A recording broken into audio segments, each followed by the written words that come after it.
나 일본에 있었던 시간이 너무 후회돼. 완전 헛돈 쓰고 왔네. 여기 한국의 작은 아파트 거실.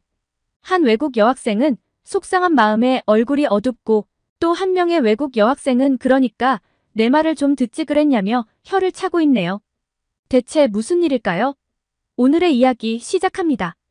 안녕하세요. 저는 영국 런던 출신의 엘라예요. 제가 메일을 보내게 된 건 제 이야기가 아니라 제 친구 로지의 이야기를 들려드리고 싶어서예요. 저는 너무 재미있었던 경험이라 이렇게 메일을 보내는데 한국 분들께는 어떻게 들릴까 싶어 궁금하기도 하네요. 우선 저랑 제 친구 소개부터 좀 해야겠네요. 저랑 제 친구는 어려서부터 한 동네에서 함께 자란 친구들이에요. 친구라는 표현을 써도 되나 싶긴 한데 부모님들끼리는 친구가 맞아요. 저와 로지도 같은 학교를 졸업을 했고 대학까지 같이 진학을 했으니 남들이 볼 땐 친구 같아 보이긴 하겠네요. 그런데 전 로지의 존재가 좀 스트레스였어요. 아마 로지도 저를 별로 안 좋아했을걸요? 이유요? 부모님들께서 계속 저희 둘을 비교하셨거든요. 좀 더 나이가 든 지금 생각해보면 둘 다 집안의 외동딸이고 기대를 한 몸에 받고 있는 처지가 비슷해서 친해질 수도 있었겠다 싶긴 해요. 근데 한참 예민한 청소년기에 사사건건 성적을 비교하시고 학교에서의 활동도 매번 비교를 하시니 저는 로지를 늘 경쟁 상대로 생각했고 마음을 열고 대하기는 어려웠죠. 로지도 학창시절 내내 저에게는 편안하게 대하지 못하는 모습이었어요. 부모님의 비교는 저희가 나란히 같은 대학에 진학하게 되며 좀 사그러들긴 했습니다. 대학교 1학년 때는 큰 스트레스가 없는 상황이잖아요. 그런데 이렇게 대학에 진학해서도 저희는 친해지지 못했어요. 감정의 앙금이 남아있다든가 하는 건 아니에요. 그런 게 아니라 이 친구가 알고 보니 완전 일빠예요, 일빠. 이 친구가 고등학생 때까지 스트레스를 애니메이션 보는 걸로 풀었는데 처음엔 누구나 알 법한 서구권 애니메이션을 접하다가 일본 애니메이션을 보면서 일본에 푹 빠졌더라고요. 만화 그거 좀 볼 수도 있지 그게 뭐 대수냐고요? 얘는 그냥 애니메이션을 보고 즐긴 수준이 아니었어요. 저희는 부모님 뜻대로 경제학과에 진학을 했는데 저는 별 생각이 없었거든요. 부모님 말 잘 들어서 손해볼 것 없다는 생각을 늘 해왔기 때문에 저는 부모님이 원하는 학과로 진학했고 꽤 만족해요. 그런데 로지는 부모님께 애니메이션 학과를 가거나 일본 유학을 가고 싶다고 하다가 크게 싸웠다고 하네요. 저와 로지 둘 다 부모님이 금융 쪽에 종사하시고 사실 대학만 졸업하면 별탈 없이 잘 살 수 있는데 애니메이션 학과라니 로지 부모님이 뒷목 잡고 넘어갈 만하지 않아요? 로지가 당장 자립해서 뭘 할 수 있는 상황은 아니니 결국 로지는 부모님 뜻대로 경제학과에 진학을 했고요. 어쩐지 얘가 대학교에 입학해서도 얼굴이 어둡더라고요. 제 대학 생활이요? 너무 신났죠. 드디어 해방이잖아요. 그리고 저는 학창시절부터 블랙핑크 팬이었기 때문에 블랙핑크 공연을 쫓아다니느라 바빴어요. 아, 이제 다들 눈치채셨겠네요. 제가 로지와 친해지지 못한 진짜 이유요. 맞아요. 제가 블랙핑크 팬인데 어떻게 일빠인 로지랑 친해지겠어요? 사실 내가 대학에 와서 하도 죽상을 하고 다니길래 좀 챙겨줄까 했는데 맨날 혼자 일본어나 섞어 쓰고 일본 애니메이션만 보고 이래서 공감대 형성이 어렵더라고요. 제가 일본에 관심을 주는 경우가 있긴 있는데요. 블랙핑크가 일본에 가면 관심이 갑니다. 그리고 그 외에는 일본이 궁금하지도 않고 알고 싶지도 않아요. 부모님이 로지 좀 챙겨라, 로지 부모님이 로지 걱정을 많이 하신다 등등 하도 잔소리를 하셔서 말 좀 들어볼까 하다가 포기했는데 제 마음 다들 이해 가시죠? 차라리 화장품 이야기를 하든가 같이 쇼핑을 가라면 가겠는데 일본 이야기는 못 들어주겠더라고요. 그런데 어느 날 꽤 흥미로운 사건이 일어났습니다. 로지가 글쎄 일본에 가게 된 거예요. 교환학생 신청을 했다나요. 저희가 스펙을 쌓기 위해 교환학생 신청을 하고 외국에 나가는 건 익숙한 일인데요. 로지가 일본 대학으로 간다는 건 아무한테도 이야기를 안 했거든요. 이게 문제예요. 성인이 자기 뜻대로 하는 거지 너무 의존적이 아니냐고 생각하실 수 있는데요. 저희는 부모님의 전폭적인 지원을 받으며 나름 곱게 큰 영국의 상류층입니다. 부모님의 일도 이어나가야 하고요. 저희만 이런 게 아니라 영국 사립학교 출신들은 대다수 이래요. 그러니 부모님과 상의 없이 진로를 마음대로 결정한다든가 하는 건 큰 사건이죠. 한국 분들이 보시기엔 별일 아니라고 생각하시겠지만 친구들과 부모님 사이에서는 꽤나 화제가 되었던 이야기였습니다. 로지는 그렇게 부모님의 말을 듣지 않고 일본으로 떠났고 저희 기억 속에서는 로지가 점점 잊혀져 갔죠. 그리고 저희들 사이에서는 2학년이 되며 다른 나라로 교환학생을 가는 학생들이 늘어났습니다. 저도 부모님과 상의를 해보았는데 부모님께서는 한국으로 갈 것을 추천해 주셨어요. 더불어 한국어도 좀 공부해두면 좋겠다고 하셨죠. 앞으로 아시아 경제의 중심은 한국이 될 거라는 전망을 다들 한다고 하셨어요. 그래서 제가 제 전공을 잘 살리려면 한국어까지 하면 좋겠다고 하시더라고요. 저는 대환영이었죠. 블랙핑크 덕에 생활한국어는 어느 정도 할 줄 알거든요.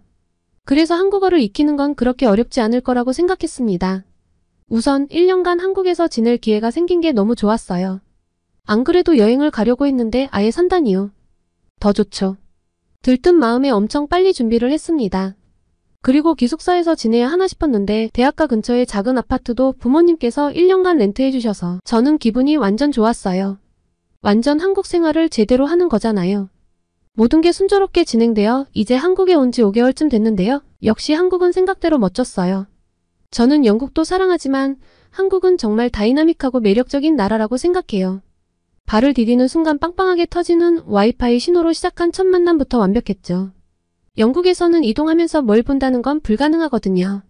한국에 비해서는 일단 무조건 느리다고 보시면 돼요.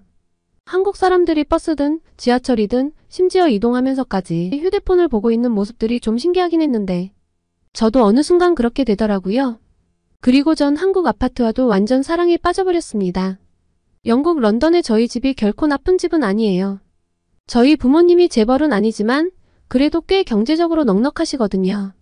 정원도 넓고 제 공부방과 침실이 따로 있어 공간도 여유롭고 런던의 집이 나쁘단 생각을 못 해봤어요. 그리고 영국은 한국의 아파트 같은 형태는 사실 선호하지 않거든요. 영국은 좀 여유롭게 사는 집이라면 정원이 필수예요. 그래서 아파트를 하더라도 한국 같은 고층 아파트는 만나기도 힘들고 또 앞서 말씀드린 대로 이런 아파트 비중도 굉장히 적어요. 부모님께서 제게 1년간 아파트를 렌트해 주신 이유는 기숙사에서 다른 친구들과 부대껴 사는 걸 제가 불편해할까 봐였지. 아파트가 더 편하고 좋아서는 아니었는데요. 막상 살아보니까 너무 좋은 거예요. 이제까지 다른 나라를 여행할 땐 항상 호텔이나 리조트를 이용해서 다른 나라의 가정집에 살아본 적이 없었는데 이게 한국의 가정집이라니 저는 이 편리함에 반해버렸죠. 뭐가 그렇게 편리했냐고요? 우선 엘리베이터가 너무 좋았어요. 영국은 한국의 아파트나 빌라 같은 형태가 없이 단독주택이 대부분이라 엘리베이터가 집에 있을 수 있다는 생각을 못해요. 뭐 데이비드 베컴 같은 사람들이면 집안에 엘리베이터가 있을 순 있겠죠. 근데 그건 엄청 부자들 이야기고요. 제 방은 3층인데 무거운 짐도 늘 끙끙거리고 직접 가지고 올라가야 했거든요. 한국에 올 때도 무거운 여행 가방 여러 개를 3층에서 1층까지 내릴 때 얼마나 고생을 했는데요. 제가 한국에 와서 이것저것 주문하고 새로 산 것들이 많았는데 엘리베이터 덕을 정말 많이 봤습니다. 실제로 아파트 이웃 주민분들이 이사를 가거나 하는 광경을 보니 사다리차와 엘리베이터로 대부분 해결이 되더라고요. 영국이었으면 끔찍하기 그지없는 날이었을 텐데 말이죠. 게다가 집안에서 호출도 된다고요.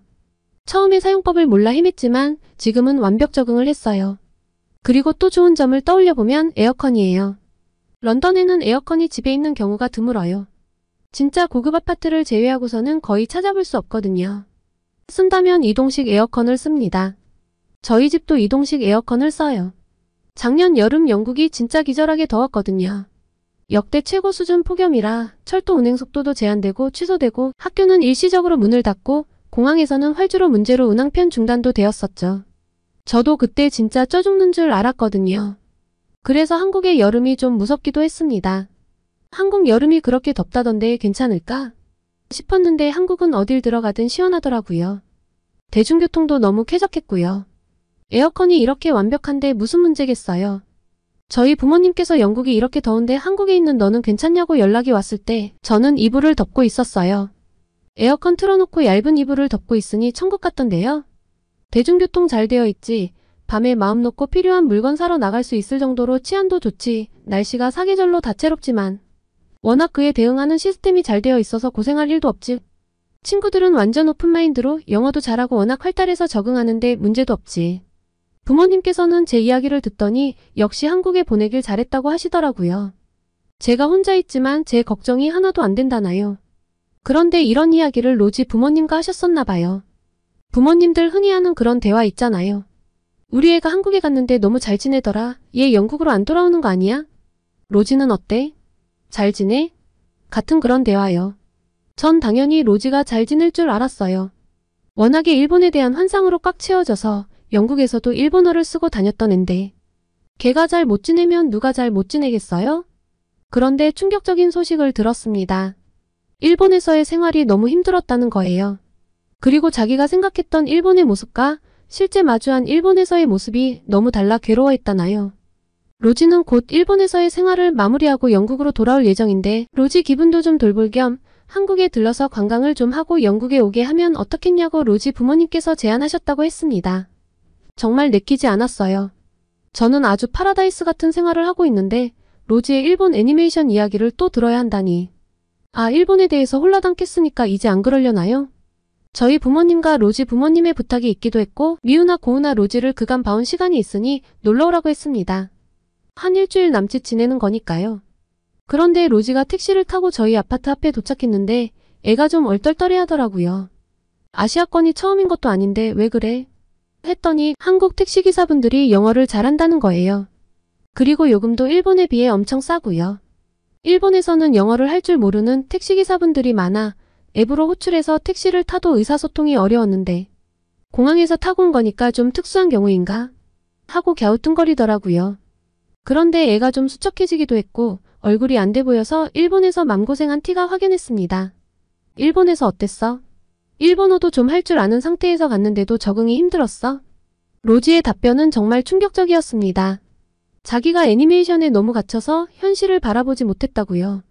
만화 속에서 봤던 일본은 친절하고 상냥하고 깔끔하고 배려심 많은 사람들이었는데 전혀 아니었다고 하더라고요. 로지가 처음에 기대했던 건 일본 사람들 속에 깊이 들어가서 정말 만화에 나오는 것 같은 그런 우정을 나누고 싶었대요. 그리고 일본에서 만나게 된 다른 나라 학생들 역시도 그런 기대감이 좀 있었다고 하더라고요. 아무래도 다른 나라 학생들끼리 좀 먼저 친해졌는데 그중 아프리카 쪽 흑인 여학생이 있었다고 합니다. 로지 말로는 그 아프리카 쪽 학생과 많이 친해졌다고 하더라고요. 패션 센스도 좋고 화장도 화려하게 잘해서 다른 외국 학생들도 모두 좋아했고 다 같이 어울려 쇼핑도 하러 가고 맛집도 찾아다닐 정도였다는데요. 그때까지는 아무 문제가 없었다고 했어요. 그런데 이 외국인 학생 그룹과 일본 학생들이 점차 가까워지며 뭔가 불편한 느낌이 들기 시작했다고 해요. 일본 학생들이 은근히 흑인 학생을 배제하려고 했다고 합니다. 그 흑인 친구가 자리를 비우면 조금씩 욕을 하고 너무 튀는 옷을 입고 왔다. 야하게 입고 왔다. 살을 좀 빼야 하지 않겠냐? 목소리가 너무 크지 않냐? 일본에 온 지 꽤 됐는데 일본어를 못한다. 옷이 그렇게 야하지도 않았고 그 친구는 발랄할 뿐이지 목소리가 거슬리게 큰 것도 아니었대요. 그리고 자기들도 영어를 못하는데 외국 학생의 일본어가 뭐가 대수겠어요. 그런데 이때 이런 문제를 먼저 지적하고 깨준 게 한국 유학생이었다고 합니다. 왜 쟤 없는 데서 욕을 하냐고요. 일본 학생들이 욕을 한 건 아니고 어쩌고 하며 둘러대는데 그게 욕이 아니면 뭐냐면서 앞으로 너 없는 데서 우리도 그렇게 말하고 다닐까? 라며 단호하게 말을 했다고 합니다. 그 이후로 일본 학생들이 그 한국 유학생은 좀 무서워했대요. 로지가 보기엔 잠깐 있다 가는 것도 아니고 유학이면 오래 머물러야 할 텐데 그렇게 나서서 문제를 지적하는 모습이 너무 멋졌다나요. 일본에 온 지 얼마 안 돼 겪은 이 이짐의 사건이 로지 마음에 엄청난 상처였나 봅니다. 웃긴 건 로지는 영국에서 온 백인이라는 이유로 일본 학생들이 잘해줬대요. 예쁜 애, 피부가 하얀 애 하면서 둘러싸고 깍깍거리는데 이게 더 정남이가 떨어졌다고 합니다. 일본에 대한 환상도 깨지고 마음이 잘 안 잡혔는데 그래도 다른 외국 학생들과 이지메를 용감하게 지적해준 한국 유학생과 친해져서 남은 기간을 버틸 수 있었다고 하네요. 이쯤 되니 로지가 불쌍해졌습니다. 어떤 환상을 가지고 있다가 깨진 것만으로도 힘들 텐데 로지는 부모님과 싸워가며 일본에 갔던 친구잖아요. 부모님께 말씀드려봤자 타박만 들을 게 분명해서 어디다 말을 하지도 못하고 맘고생을 혼자 했을 로지가 좀 안 됐다는 생각이 들더라고요. 어쩔 수 없죠. 제가 불쌍한 로지에게 한국의 매력을 보여주기로 했습니다. 내가 무슨 네 투어 가이드야? 라고 이야기는 했지만 저는 착하니까요. 그리고 한편으론 한국 관광을 환상적으로 시켜줘서 일바를 참교육해보겠다. 이런 욕심도 있었고요. 로지가 일본에 빠져 한국을 은근히 무시했었거든요. 제가 고른 한국에서의 첫 번째 경험은 한국 찜질방이었습니다. 로지가 일본 온천을 갔다 왔었는데 일본 온천에 다녀오고 나서 피부염으로 한동안 엄청 고생을 했다고 하더라고요. 그리고 일본 온천 정식이라는 음식도 먹었는데 맛도 없었고요. 그래서 한국 찜질방이 궁금했다고 합니다. 저도 찜질방을 너무 좋아해서 로지를 데리고 가는데 휘파람이 절로 나왔어요. 찜질방에서 사우나도 즐기고 세신을 받도록 해줬죠. 처음에 어떻게 세신을 받냐며 이건 좀 아닌 것 같다고 하길래 등짝을 때려줬어요. 바보야 하라면 좀 해. 받고 나서 또 해달라고 하기만 해봐. 로지 반응이 어땠냐고요? 세심받다가 코골며 자던데요. 웃기긴 했는데 저도 그랬거든요. 역시 한국의 손맛은 대단하다니까요. 엄청 만족스러워진 얼굴로 볼이 발그레해진 로지를 데리고 다음은 바나나 우유를 먹여줬습니다. 한국 친구들이 뚱바라고 부르는 바나나 맛 우유를 싫어하는 외국인은 이때까지 못 봤는데 로지 입맛에도 완전 취향 저격이었나 봐요. 눈이 땡그레지더라고요. 아직 끝난 게 아니라고 끌고 가서 식혜와 맥반석 계란으로 마무리를 해줬습니다. 그리고 찜질방에서 나와 길거리를 걸어가며 치즈 핫도그를 하나씩 물고 쇼핑을 하러 갔죠. 이제까지 제가 본 로지의 얼굴 중 가장 신나 보이는 얼굴이었어요. 일본에서 코리아타운도 가봤더라고요. 그 한국 유학생과 함께요. 그런데 그 한국 유학생이 한국에 가서 먹으면 더 맛있어 라고 할 땐 자기 고향이 그리워서 그냥 하는 말인 줄 알았대요. 근데 진짜 먹어보니 한국 음식은 입에 쫙쫙 달라붙는다고 한국 사람들이 이렇게 날씬한 몸매를 유지하는 게 너무 신기하다고 하더라고요. 쇼핑을 하며 계속 말하길래 저는 자신있게 그럼 내가 운동도 하게 해줄게 라고 했죠. 어리둥절해하는 로지를 끌고 한강공원으로 데리고 갔습니다. 한국분들 제 코스 괜찮나요? 이쯤 되면 거의 저도 한국 사람 다 된 것 같죠? 시간이 밤 9시 다 되어가는 터라 로지가 빨리 집으로 가자고 하더라고요. 한강은 영국의 템즈강 같은 곳이야 라고 했으니 당연한 반응이긴 합니다. 템즈강은 야경을 본다고 관광객들이 찾는 곳이긴 한데요. 거기서 온갖 사건 사고가 많이 일어나는 거 아세요? 야경을 보고 싶은 관광객들이 런던 브릿지, 템즈강을 많이 찾으시는데 한강에서의 야경처럼 평화롭게 뭘 즐길 수 있는 곳은 아니거든요. 로지는 그것만 생각하고 저보고 미쳤냐고 빨리 가자고 난리를 치더라고요. 시끄러운 로지를 끌고 도착한 순간 로지가 말이 없어졌습니다. 당연하죠. 이 시간에 그 누구도 경계하지 않고 러닝을 하고 음악을 듣고 맥주를 즐기다니 전 세계에서 오직 한국만 가능한 광경이에요. 일본에서는 낮은 몰라도 밤에 혼자 돌아다닐 생각을 못했다고 해요. 일본은 해가 지면 으슥한 느낌이 많이 들고 일반 주택가나 외곽 지역은 저녁 8시만 넘어가도 불이 다 꺼졌다고 하더라고요. 그런데 한국은 밤에도 밝고 영업하는 가게도 많아 무섭지가 않은 데다가 이 시간에도 이렇게 다이나믹하게 생동감이 넘치다니 눈이 팽팽 돌겠죠. 열심히 달리기를 하고 돌아와서 지금 씻고 코를 골며 자는 로지에게 이불을 덮어주고 이렇게 매일을 보내봅니다. 한국분들이 보시기에 로지를 데려간 제 한국 투어 코스 어떤가요? 찜질방도 가보고 바나나 우유에 맛있는 핫도그에 쇼핑, 한강공원까지. 이만하면 꽤 괜찮았던 코스 같은데요. 저는 이제 좀 더 인터넷 검색을 해보려고요. 기왕 한국에 온 김에 일본과 비교해서 완전 한국이 돋보일 수 있는 한국 투어를 만들어주고 싶은 욕심이 생기는데 제가 일본을 가보질 않아서요. 혹시 로지를 더 데려갈 만한 곳이 있다면 의견을 댓글로 남겨주세요. 댓글 남겨주시면 적극 반영해서 로지를 데려가보고 반응도 공유해보겠습니다. 오늘은 일본에 대한 환상이 깨져버린 영국 대학생의 사연이었습니다. 오늘의 사연 어떠셨나요? 오늘의 사연이 마음에 드셨다면 구독과 좋아요를 눌러주세요. 여러분의 구독과 좋아요는 계속해서 좋은 사연을 소개할 수 있는 힘이 됩니다. 이상 감동저장소였습니다.